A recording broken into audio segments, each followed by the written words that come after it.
अर्पिता,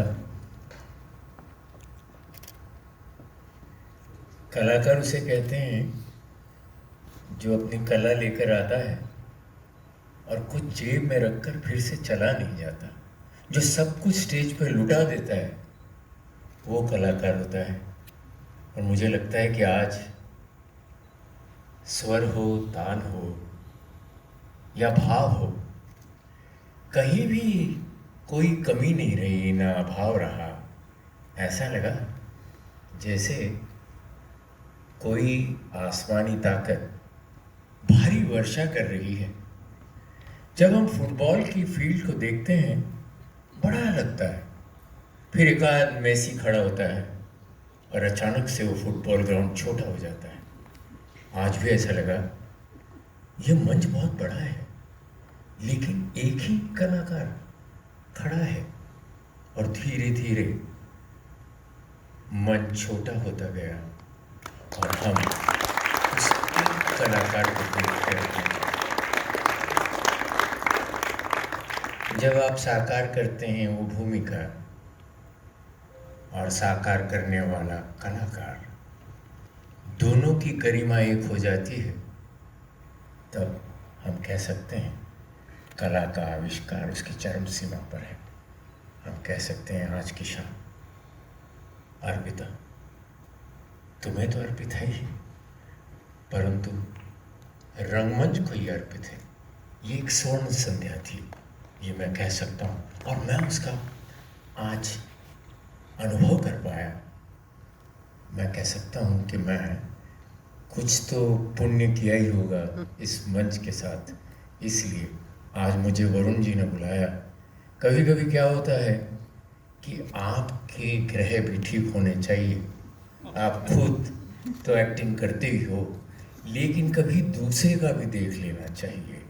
और सच कहता हूँ, दूसरे का देख के बहुत ज़्यादा आनंद होता है, क्योंकि ऐसा लगता है मंच के कलाकार को स्वयं करके खुद को देखने का अनुभव नहीं मिलता, तो वो दूसरे का देख लेता है, उसमें अपने आप को झांक लेता है। और मुझे ऐसा लगा कहीं तो कुछ दिनों के बाद मैं एक सोलो परफॉर्मेंस करने जा रहा हूँ, तो आज मैंने इनसे भी कुछ सीख लिया, देखा इनकी कला में थोड़ा सा झूम गया हूँ मैं, और मैं करने जा रहा हूँ पियक्कड़। याद रखना, इसकी नशा ये अर्पिता की नशा है, गौहर जान की नहीं। I have to congratulate the director because it's not a joke to choreograph one person. Of course, Gauhar जान, but it is still difficult.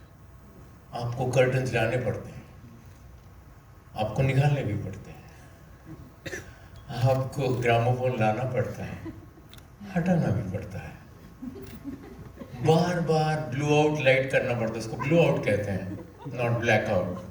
And आंखों के सामने लोगों के आपको सारे चेंजेस करने पड़ते हैं, दृश्य बदलने पड़ते हैं। उसमें भी वो लोग आते हैं, नाच ताल पकड़ते पकड़ते चले जाते हैं। कुछ ना कुछ करिश्मा करना पड़ता है, क्योंकि क्षण अजीब नहीं हो सकता, वो सजीव ही रखना पड़ता है। मंच का कोई भी क्षण खाली नहीं रह सकता, उसको जीवित रखना पड़ता है। मुझे लगता है कि वो तो आपने कमाल कर ही दिया। पर ये कौन बच्चे हैं, पता नहीं इनकी उम्र उस ताल की है भी या नहीं है।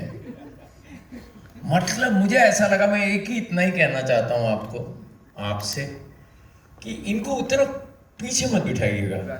हम चाहते हैं कि उनको आगे देखें, क्योंकि जो भी लाइव बचता है, मुझे तो लगता है वो देखना चाहिए। उन पर भी लाइट डालिए, क्योंकि हम चाहते हैं। और मैं बता रहा हूँ, इतना आसान नहीं है कि एक लाइव परफॉर्मेंस न जाने कितनी रिहर्सल की जाए। हम इसे लिए कहते हैं कि हर शो में जीवित रहना पड़ता है। वो लोग इतने एक हो गए थे अर्पिता के साथ, ऐसा लगा ही नहीं कि वो कुछ अलग बजा रहे हैं। ये कुछ अलग काम कर रही है, और सिर्फ गाने में नहीं, हालांकि इसका साउंड जो रिकॉर्डेड बहुत अच्छा, म्यूजिक ऑपरेशन बहुत अच्छा, उसका तालमेल ऐसा लगा कि सब कुछ एक है।